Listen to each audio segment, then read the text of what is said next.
What is it that binds us to this place as to no other?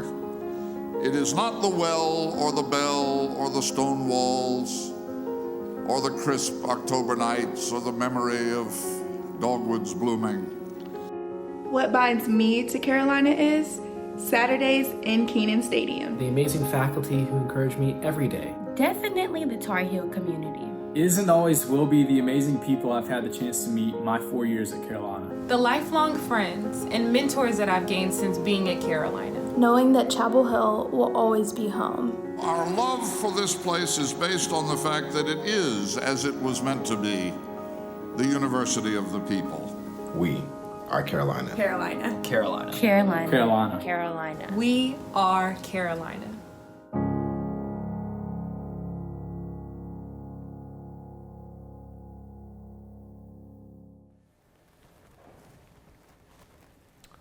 Hi everyone, my name is Reeves Mosley, and I am your student body president this year. I am proud to be able to officially welcome you all to Carolina for the fall semester. Whether you are here in Chapel Hill or opting to participate in Carolina away due to the ongoing pandemic, we are thrilled to officially welcome you to the Carolina community. Despite all of the necessary changes and adjustments that will be taking place this semester due to COVID-19, I have no doubt that you all, along with the rest of the student body, will carry on and grow stronger together because of it. I cannot emphasize enough the importance of doing our part during these difficult times. It is crucial for each and every one of us to listen to healthcare guidelines and rules regarding social distancing and face coverings. Wear your mask, and together we can slow the spread. As a Carolina community, I am assured that if we all do our part by abiding by both community standards and the university's guidelines in regards to COVID-19, we can ensure the absolute safest possible return to campus. I say this confidently because I know what the Carolina legacy is built on: steadfast and unwavering strength. I find comfort in thinking about the persistence that the Carolina community has had from the very beginning. Since its founding, Carolina has persevered through extremely difficult times, through sickness and health. While it seems like today we are tested more than ever, I have not had a single doubt in my mind that this strong Carolina community will continue to prevail long into the future. I know these may not be the circumstances you imagine for the start of your Carolina experience, but I encourage all of you to stay positive and hold on to hope. In times like these, when the future is so uncertain, know that having hope will keep you going, and that it will always burn the brightest in the darkest of places. Whatever this new chapter may bring, we will get through it together. I am excited to get to know you all and see you all in person soon. Now, I am proud to introduce your next speaker, our very own Chancellor Guskowitz. Thank you, and hark the sound. Thank you, Reeves. Tar Heels, welcome to the 2020 Convocation at America's first public university. My name is Kevin Guskowitz, and I'm the 12th Chancellor at Carolina. It's been 25 years now since my first day as a faculty member, and every day my love for this place grows more and more. I know many of you fell in love with it the first time you visited, and I hope that your love for this magical place will continue to grow throughout your time here. In a normal year, we'd be in Carmichael Arena together right now. This is, well, it's not ideal, but many of you have just had an unimaginable senior year. And now your first year as a college student will be unlike any other. Some of you are watching this event from your campus residence hall, while others are participating in our new Carolina Away program. I want you to know that no matter where you are a Tar Heel and a valued member of this community. Every one of you has earned your place at Carolina. You're here because you want to change something. You want to change your life, your community, the world. You're here because you see things that are wrong. You see a world that can get better, and you know that you need some tools and preparation to make that change possible. There are a lot of things wrong right now.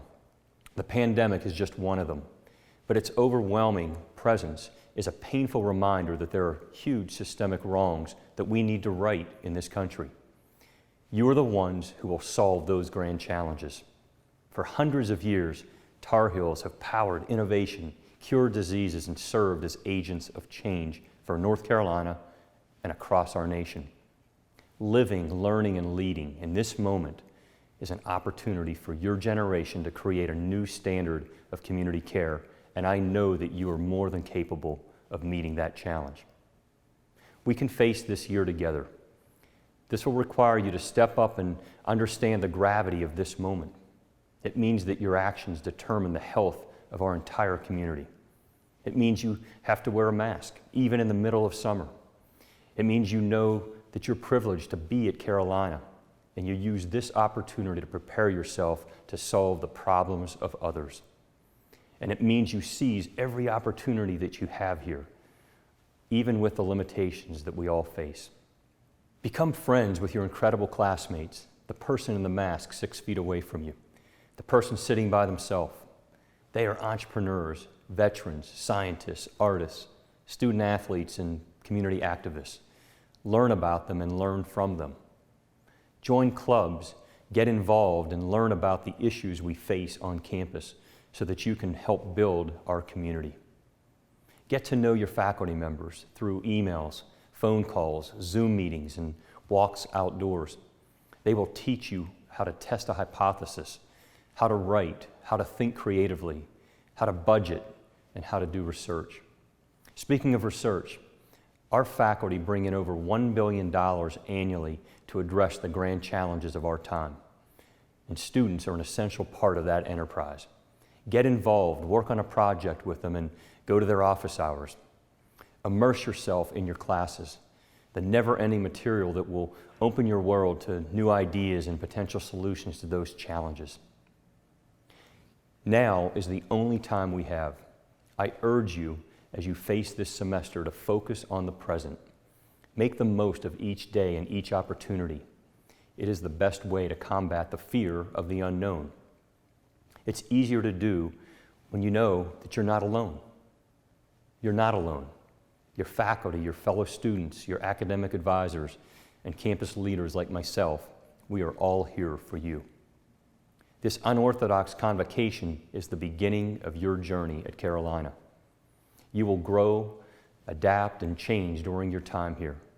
Many of you didn't get your senior year graduation ceremony, but we will do everything we can to get you to Keynote Stadium for your commencement in 4 years. When you look back and remember this beginning, it will make your commencement ceremony that much sweeter.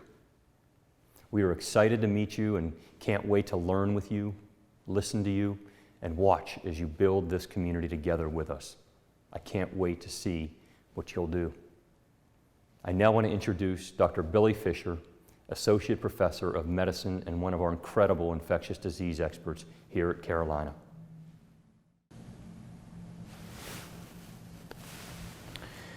Students of the class of 2024, families, distinguished faculty and staff, Chancellor Guskowitz, I'm deeply honored to join you all on this special day. There are a few events in the academic calendar that are as important as Convocation, as it represents a beginning, not just of the academic term, but of opportunities and experiences that will change the course of all of our lives in immeasurable ways. Today's Convocation, however, may seem different from years past, as it arrives at the convergence of multiple global crises, including that of racial inequality, climate change, and a newly emerged respiratory virus that has exposed deep-seated inequities in access to care, and one that threatens the lives of each and every one of us. But these inequities and inequalities and threatening outbreaks are not new. What is new is that your generation, through advocacy and action, has galvanized a global movement to address many of these crises and are showing us once again that change is possible. Like you, I sat in similar seats not that long ago. And what I remember vividly from that day was the feeling that I had neither the skills nor the platform to have an impact in any profession, let alone this world. I also remember clearly thinking that the speaker that day had it all figured out.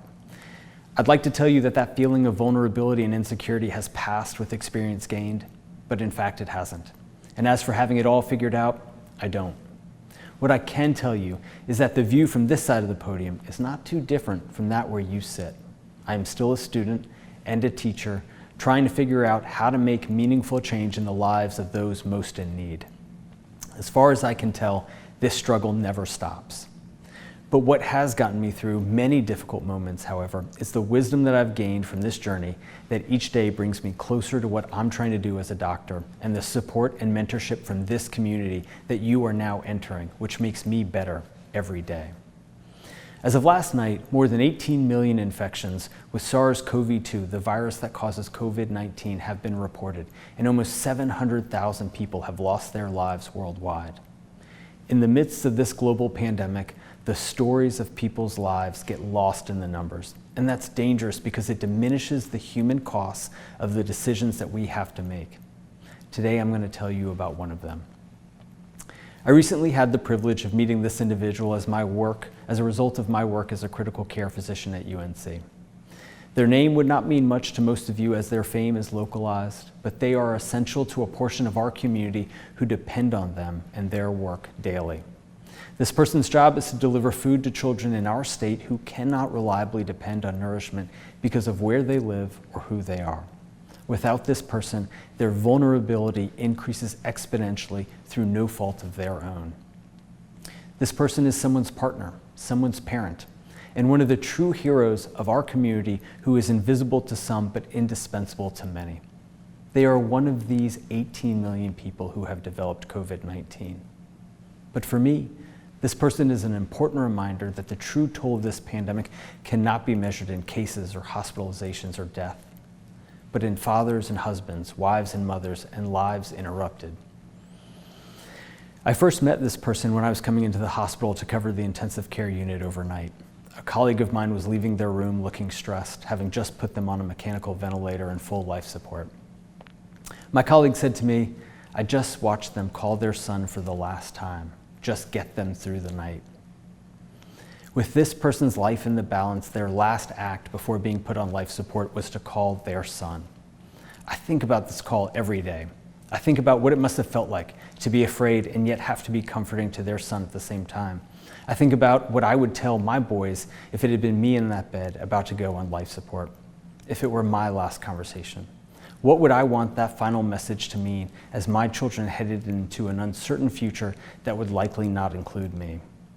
In that moment, their care became personal and their cause became my cause. But there is no playbook for COVID-19, and our choices and treatments are unrehearsed. We apply what we know works in patients with other forms of respiratory failure, but we also include some untested interventions in an attempt to get them and others through the night, neither of which offer any guarantees in this disease. We didn't agree all the time, and in fact, arguments about whether to put them on a bypass machine that night became heated, but we charted a course amidst incredible uncertainty with immeasurable consequences, and we did so together as a team that preserved diversity of thought with the ability and willingness to adapt and adjust as we learn about this disease and how their body responded to these different interventions. This patient survived because of the work of many, although it was not easy nor ever guaranteed, and there are children in this state who are better off because of that. That is something for all of us to be thankful for. But in this story, there are also two key messages that I hope you take away. Number one, become an engaged learner rather than a passive student. There are no playbooks for the grand challenges of our time. COVID-19 is a new disease that emerged in December and in less than 3 months enveloped the globe with no known treatment, no known vaccine, and no clear instructions on how to prevent infection. But we've been here before. HIV and AIDS in the 1980s, avian influenza in the 90s, pandemic influenza in 2009, the Ebola epidemic of 2014. There were no playbooks for any of these plagues when they first emerged, but each time communities have engaged directly with these challenges and have responded not just with what we know, but recognizing the limited utility of static knowledge in the face of new challenges, they created systems and designed studies that allow us to learn in real time and course correct. It is this act of engaged learning and course correcting rather than just applying what we know that has enabled others to navigate the uncertainty associated with the grand challenges of their time in order to save lives. Similarly, there are no playbooks on how to achieve equality amongst all and banish hatred or rectify decades of environmental damage. But in each case, our civilization depends on our ability to act now and correct these wrongs. What we know now serves as a foundation, but it is what we can learn to do differently that will make a difference. Learning, not just knowing, is the key in dealing with the challenges and uncertainty that we face today. The next 4 years hold uncertainty for you. What career path will you take? What classes and experiences will be required to get you there? What challenges stand in your way? But it also represents an important opportunity to directly engage as learners and take action as leaders, especially for those that are vulnerable, marginalized, and silenced. We can't wait 4 years to solve the world's problems. We need strategies now. If we have to wait to be right, it will be too late. Engage at the front lines of the grand challenges and use this community to help you answer this call.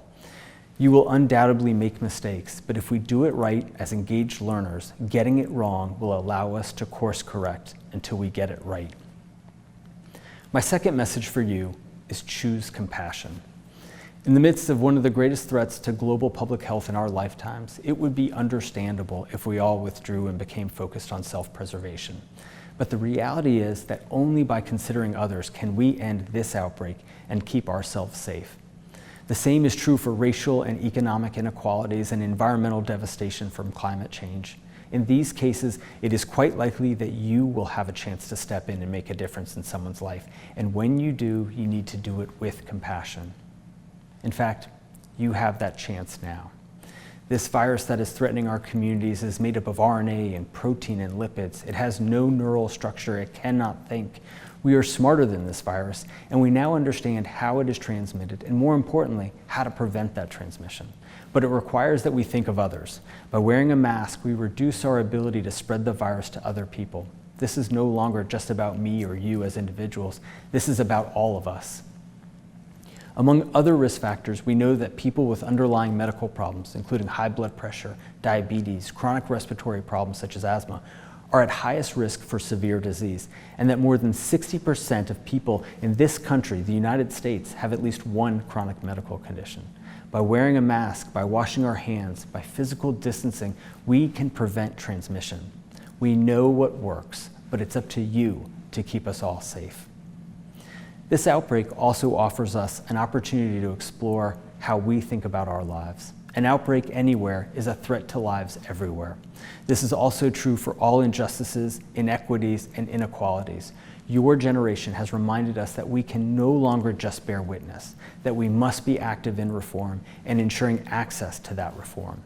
This is part of the social contract of this community. We can be critical of it, but we must be willing to work hard together to address these problems in order to improve this community and the access to it for all people. When I think about the conversation that our patient had with their son, I think about what I will say to my sons, William and Graham. I hope that I will tell them that I'm not scared of dying because I wasn't afraid to live, and that my life was of service to others. That I found purpose as a doctor providing care during outbreaks in underserved areas, and that my body of work has led to improved access to the type of care that you and I would want in the face of menacing disease, much like our patients' work to ensure equal access to food among vulnerable children in North Carolina.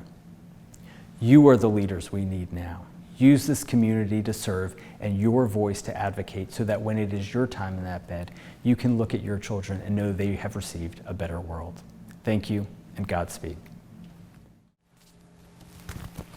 Welcome to Carolina. On behalf of all of us in Student Affairs, we're so pleased to induct you into the UNC-Chapel Hill community today. As you know, we're in unprecedented times right now. The pandemic is requiring us to pursue many of our daily activities and relationships at a distance. While this may feel a bit strange to everyone, I want to assure you that our Carolina connections are as powerful as ever.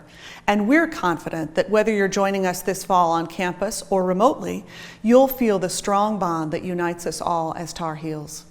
Today, I want to share with you a couple of tips to make sure you have that connection and take full advantage of your Carolina experience.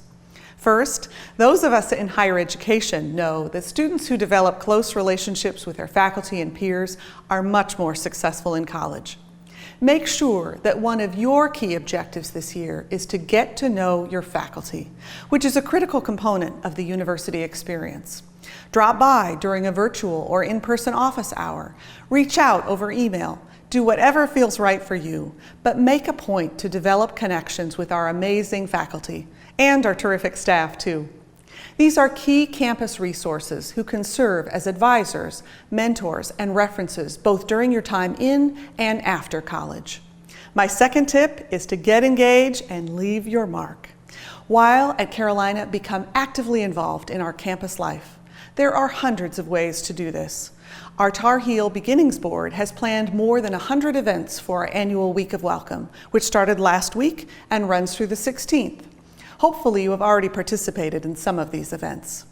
They are one of the best ways for you to engage in campus life and learn about student opportunities and resources.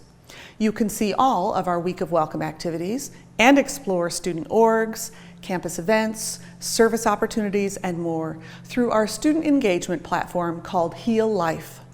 In the next week, you'll receive a welcome letter that explains how to access Heal Life, and we'll make sure you get regular updates about our virtual and in-person workshops, tabling sessions, one-on-one appointments, and other resources, all to help you connect. Getting involved in this way develops your campus network, supports your success in college, and ensures that you leave an imprint at UNC-Chapel Hill. We want you to be a part of our long-standing tradition of Carolina excellence, in which students both grow their talents here and leave a lasting impression on our community. Every year, you and your colleagues help make UNC-Chapel Hill the amazing university that it is, and that's a hallmark that isn't bound by place or space. And now we thought, what better way to share more about our Tar Heel traditions than to show you what we have in store. So we hope you enjoy the following video. Again, welcome to Carolina.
First, allow me to welcome you to the Carolina family. As a two-time alumna and mother of an incoming first-year student, I know that you are bright, creative, civic-minded students, outstanding leaders, and catalysts for change, ready to make your imprint on the world. I also realize that the world today is very different from the one you imagined. Many of you, understandably, are disappointed by missed milestones, celebrations, and long-held traditions. The global pandemic has created a new reality, one of uncertainty that we must all continue to adjust to. Over the past several months, you've had to contend with COVID-19, virtual classrooms, and personal setbacks. You've also had to confront the harsh reality of another type of pandemic in our nation, systemic and structural racism. And many of you have organized or participated in peaceful protests to effect change. It's important to recognize and acknowledge your own self-worth, your strength, resilience, and tenacity. As the university's interim chief diversity officer, I want you to know that Carolina is committed to creating and sustaining a diverse, equitable, and inclusive community for all students, faculty, and staff. Our differences are our strength. Our diversity enhances our educational programs, promotes the development of all of our students, and advances different problem-solving approaches that will help us solve the world's greatest problems. Every day, Carolina puts into practice our ideals that all individuals are valued for the unique combination of attributes that make them who they are. In closing, I want to remind each of you that you have proven yourselves worthy to be here at Carolina and to be called Tar Heels. All your studying, test-taking, and leadership experience has paid off. You are unstoppable.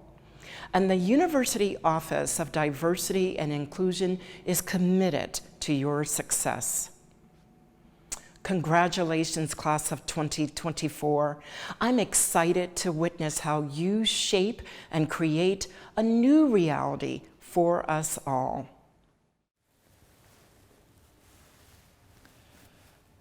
Welcome to the University of North Carolina at Chapel Hill, and congratulations on embarking on this exciting opportunity to study at this world-class institution.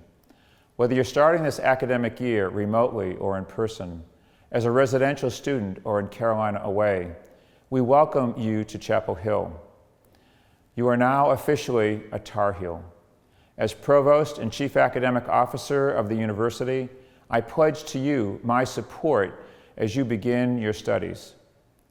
This semester is not what we expected, but I want to assure you that we have been planning assiduously for the fall semester in the midst of the current COVID-19 pandemic.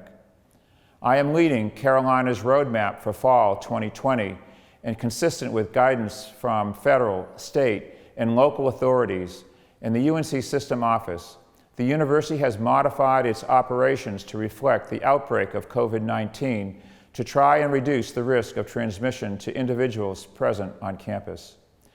Some examples of these are modifying classrooms and facilities on campus to facilitate physical distancing, requiring face masks for students, faculty, and staff, cleaning and disinfecting public spaces within campus buildings, providing testing and contact tracing services through campus health, limiting the capacity of certain campus facilities, providing dedicated quarantine and isolation spaces, messaging the importance of face mask, physical distancing, and hygiene. We expect everyone to know and follow our W's. Wear a mask, wait 6 feet apart, and wash your hands often, every day. Providing updated resources and information for students, faculty, and staff at our Roadmap for Fall 2020 website, Carolina Together. Adopting and embracing community standards and university guidelines.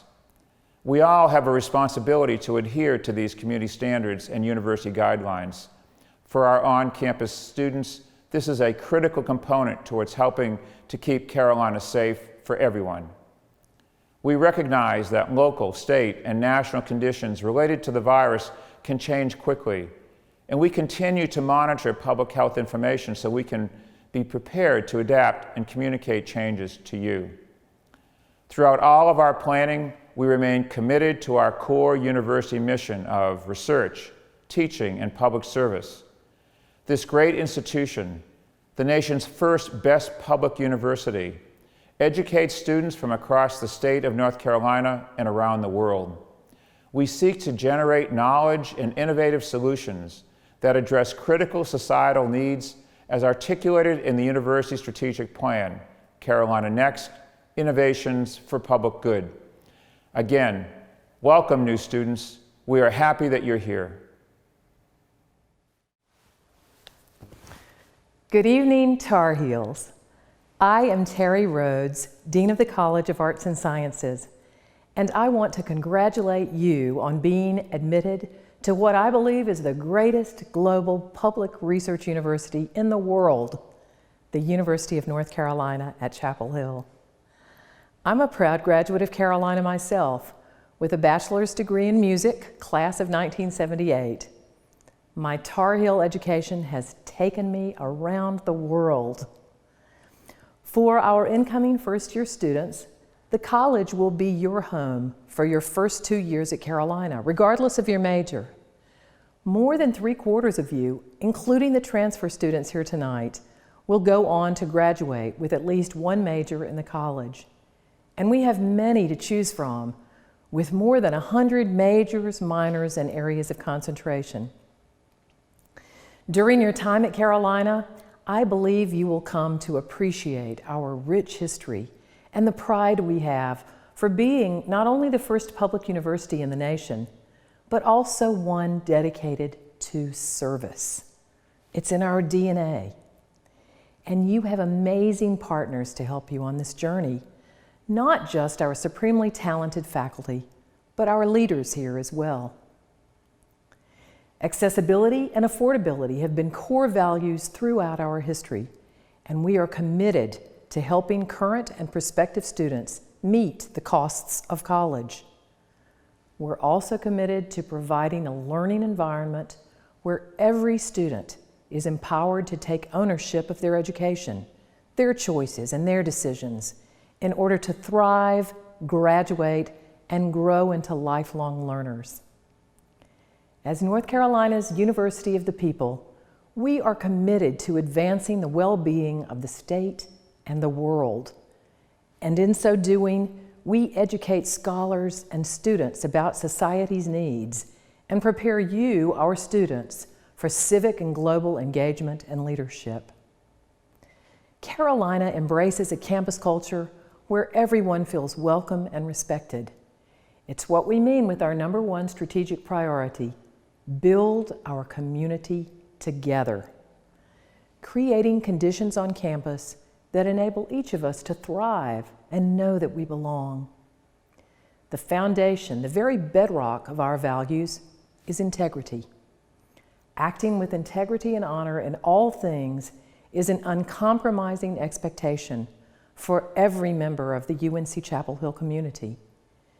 In joining the Carolina family, you are pledging to hold yourself and our institution to the highest standards of ethical behavior and to be accountable to one another, to our alumni and friends, and to the citizens of North Carolina. I believe that you are here because you want to be a part of a place of integrity. If you find yourself confronted with an ethical dilemma at any time during your years here, seek out others whose ethics and integrity you respect. In addition to your fellow students, the staff and administration are here to support you. Don't hesitate to reach out. By now, you should have received a package, and I invite you to open that now. Inside, you will find a tassel. This is a symbol of where you're going to be 2, 3, or 4 years from now, achieving the status of Tar Heel alumnus or alumna. You will also find a small card with the Carolina Honor Code. For more than 100 years, Carolina students have maintained a system of self-governance and self-discipline. This is fitting for someone who is going to make a difference in the world, and an important tradition that we expect each of you to carry on. I look forward to meeting you in person one of these days. In the meantime, welcome to Carolina and go Heels. Today, we begin a journey that will take you to Keynote Stadium and the rest of your lives. You will always be Tar Heels. I'm so excited to see where that journey takes you, and we, the entire Carolina faculty and staff, are proud and grateful that we get to be part of it. I want to thank every member of our university staff who worked so hard to make this year possible. I want to thank our faculty for their hard work to prepare for this new year. I'd like to give a special shout out for our new student and family program staff and student leaders who worked all summer to prepare for your first year. It is now my pleasure to unveil your new class logo. This logo will serve to unite and identify your class during your time at Carolina and many years to come, and it will hang proudly in the Great Hall of the Student Union. Welcome to Carolina, and have a great year. Go Heels!